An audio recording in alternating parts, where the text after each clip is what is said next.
তোমার প্রতিটা নিঃশ্বাসের হিসাব উঠতেছে আমল নামার মধ্যে।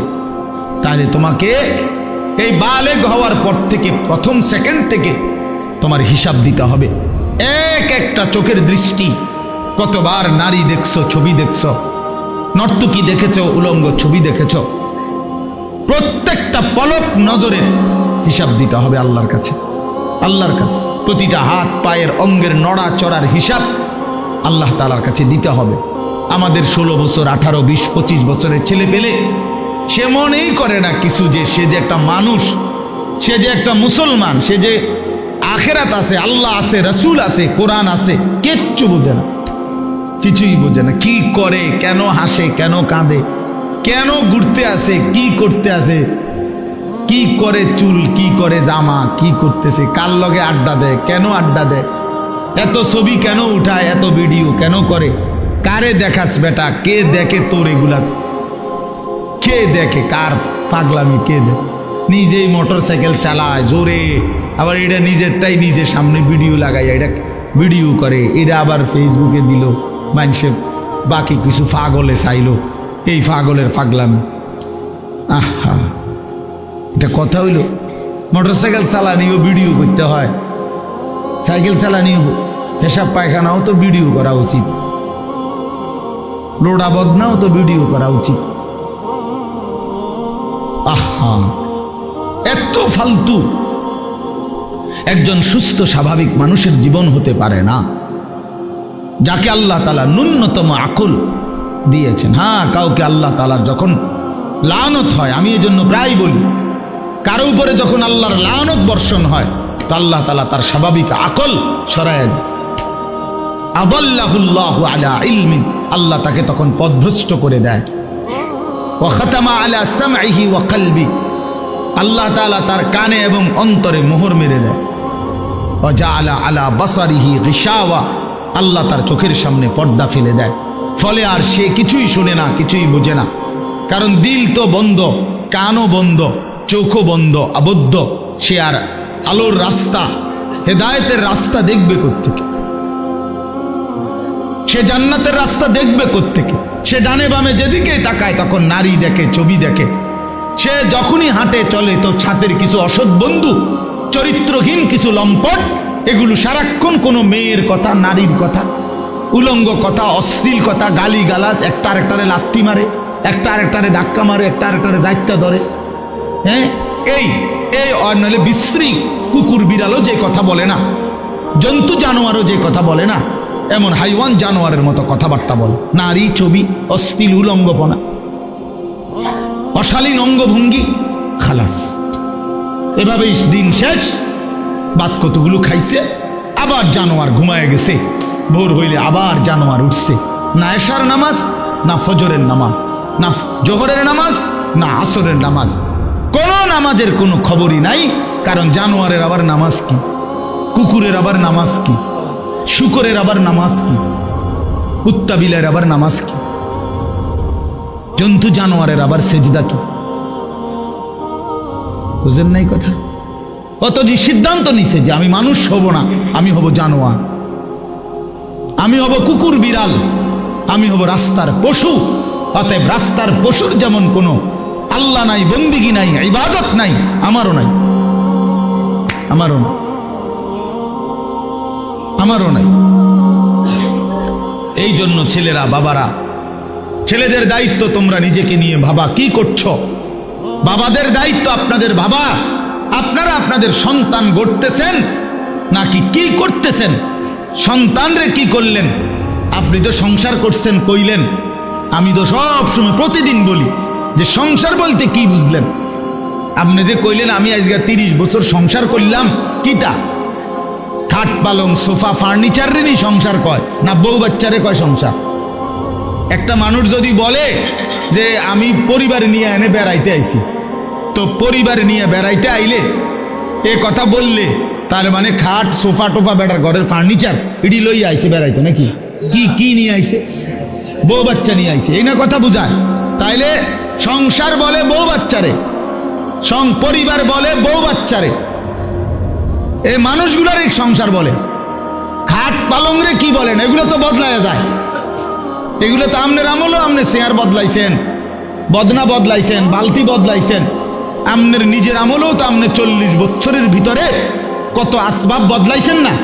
আগেরটা পুরান, সুন্দর লাগে না মডেল, নতুন করে কিনছে। তো এগুলো তো কিচ্ছু না, মানুষগুলো হলো আমার সংসার। তাহলে আমার ছেলে মেয়ে নামাজ পড়ে না, পর্দা করে না, আল্লাহর নাম জানে না, কোরআন শরীফ পড়তে জানে না, বউ পর্দা করে না, রাস্তার লগে পুকুর বেড়ি গোসল করে, তামাম মানুষ চাইয়াতায়। এই অসিব্য নারী, এই বেডিও অসিব্য, এই বেডির জামাইও অসিব্য, একেবারে 100% অসিব্য। দোনোটা অসিব্য, দোনোটা অসিব্য। বেড়াটাও অসিব্য, বেডিটাও অসিব্য। তে বেটারও কোনো লজ্জা নাই, তে মানুষের বেডি চায় আর তার বেডিরে মানুষে চায়, খালাস। হ্যাঁ, নাই তো এই বেশরম 30 বছরের কামাই দিয়া বেটা তোর বউয়ের জন্য একটা গোসলখানার ব্যবস্থা করতে পারলি না বেটা, তুই কি এর বেটা? বেটা অপদার্থ বেটা, তোর বেড়ই বলে কে বেটা? এটা অপদার্থ ছাড়া আর কিচ্ছু না। নিজের স্ত্রীর জন্য একটা, মেয়েটার জন্য একটা নিরাপদ গোসলের ব্যবস্থা করতে পারে নাই পর্দার ভিতরে, এরকম বেহায়া, এটা কেমন পুরুষ? এমন নির্লজ্জ পুরুষ হয় কেমনে মিয়া? এরম বেগায়রত, আত্মমর্যাদাহীন। আমার স্ত্রী রাস্তার মানুষে দেখবো, তাহলে আমি জীবনের বাচ্চা থেকে কিনলাম। আমার মেয়ে রাস্তার ফোলাফাইনে টিটকারি মারবো, ইটকারি মারবে, অথচ মেয়ে আমার। তাহলে আমার মতো বেডই মুসলমান, আমার বাচ্চা থাকার দরকার কি বেটা? আমি মরে যাই না কেন? আমি মরে যাই না কেন? আমি পানিতে ডুবি না কেন? বলে। এই জন্য বাবাদেরকে বলি, ইনসাফের সাথে বলেন, ইনসাফের সাথে বল। কইলেই কইব কই হুজুর শুনে না, ওনার এই যুগ নাই। কোন যুগ নাই? নূহ আলাইহিস সালামের যুগ নাই নাকি? নূহ আলাইহিস সালামের যুগে তো মোড়েই শুনছে না, কথা বলেন না কেন? কয় না আগের এই যুগ না। কোন যুগ? নূহ আলাইহিস সালামের যুগ। ওই সময় দিয়ে কেউ ইমান আনছে না, অল্প কয়টা মানুষে নাই। তো তাইলে এমতই তখন ভালো, কথা বলেন না? এখন ভালো না আরো মিয়া?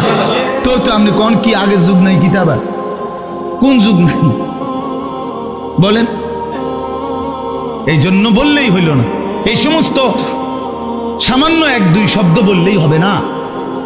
কোন নারী যদি, স্ত্রী ছেলে মেয়ে যদি নামাজ না পড়ে, পর্দা না করে, আল্লাহর কোরআন না পড়ে, সেজদা না করে, এরপরে তার প্রতি আমার করণীয় কি, এই ব্যাপারে ইসলামের কোনো দিক নির্দেশনা নাই। তো আপনি এটা জিজ্ঞান না কা? কথা বুঝেন নাই আমার? যে হুজুর আমি 50 বার বলছি আমার বেডিরে, আজ 2 বছর ধরে আমার বউরে পর্দা করতে বলছি, কথার কথায় কোনোভাবেই আমার বিবি পর্দা করে না, এখন আমি কি করতে পারি? এই ব্যাপারে ইসলামের কোনো নির্দেশনা নাই। তো সেইটা জিজ্ঞাইবেন। এরপরের কামটা কি এটা বলতে আপনি জিজ্ঞাসা করবেন। আমি হুজুর কোনোভাবেই আমার বেটি আমার কথা শুনে না, বউ সে আমারে শুধু বিরক্ত করে অথবা এই কারণে কষ্ট দেয়, তো আপনি তালাক দিবার আগে আপনি আগে জিজ্ঞাসা করেন যে হুজুর আর কোনো উপায় আছে কিনা, আর কোনো ফর্মুলা আছে কিনা ইসলামে? না, কইয়ে লাভ দিয়ে উঠতেই একেবারে 19 থেকে 20 হইলেই একটা ফাল মাইরে 3 তালাক দিয়ে ফেল, একবার সব 3 তালাক। বেউকুফ বেটা, কথায় কথায় 3 তালাক দিয়ে দাও, আবার পরে বে বে করে কান্দ। হুজুরদের কাছে গিয়ে হুজুর বুঝছি না, সেই সময় মাথা ঠিক আছিল না, সেই সময় মাথা ঠিক ছিল না বলে, সেই সময় তো মাথা আগের থেকে পুরো ঠিক আছিল। কারণ 3 তালাক দিলে বেডি তালাক হয়ে যায়। পাগলে তো এই কথা বুঝার কথা না, কথা বলেন না কেন?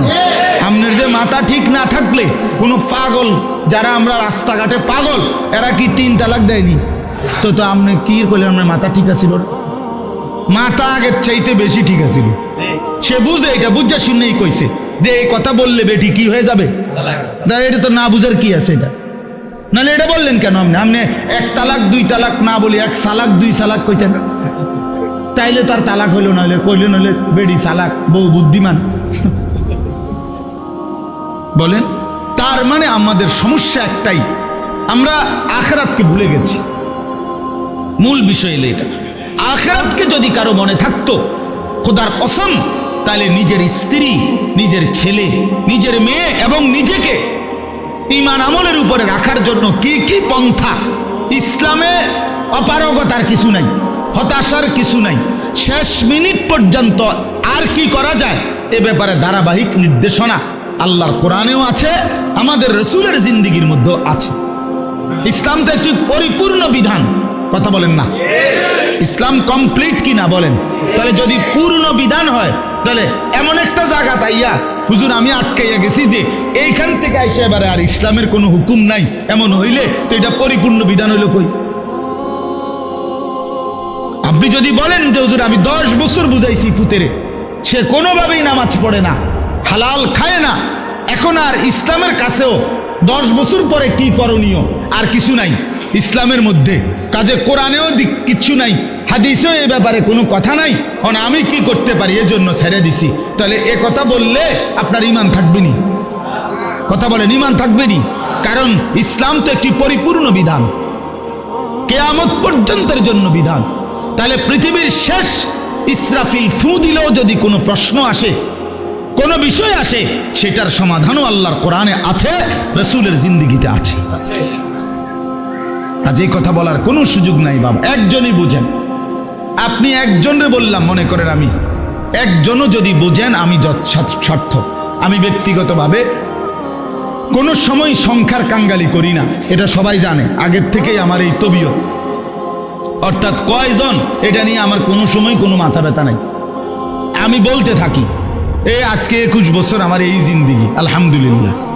অর্থাৎ বলতে থাকা দরকার আমার। কয়জন? একজন শুনুক আর 1 লাখ শুনুক, খালাস, শুনছে তো শুনছে। তা আমি ধরে নিলাম যে আমি একজনকেই বললাম। এক ভাই তার ফিকির আসলো নিজের পরিবর্তন, স্ত্রী সন্তানের পরিবর্তন। প্রিয় বাপ, প্রিয় ভাই, এটা এই এক কথাটাই মনে রাখেন, নিজের সংশোধন, নিজের স্ত্রী সন্তানের সংশোধন, ঈমান, আমল, আখিরাত, স্ত্রী বউ বাচ্চা এবং নিজের অজু, গোসল, নামাজ, রোজা, হালাল হারাম, পাক নাফাক, খোদার কসম এইটা নজর রাখা, এটাকে 1 নাম্বার প্রায়োরিটি, প্রাধান্য দেওয়া, এটাই মুমিনের পরিচয়, এটাই মুমিনের ডিউটি।